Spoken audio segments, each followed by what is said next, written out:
walked into my house. The telephone was ringing. So my sister, and she said, "Is your television on?" I said, "No." She said, "You better turn it on." Why?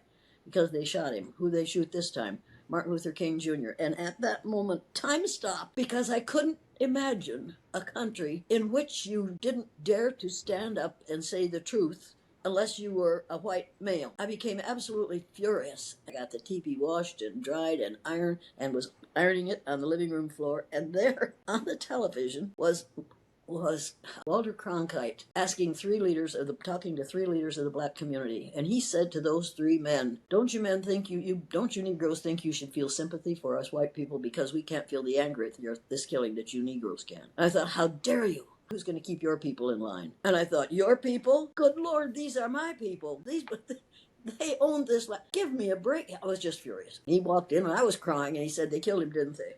I said, "Yes, they did." And he hugged me and tried to comfort me. And he said, "What are you going to do?" I said, "Well, tomorrow we're going to learn the Sioux Indian prayer. Great Spirit, keep me from ever judging a man until I've walked him on his moccasins. And I'm going to allow my little white students to walk in the shoes of a so-called black child in this country for a day." He said, "How are you going to do that, Jane?" I said, "I'm going to introduce the racism based on the color of their eyes.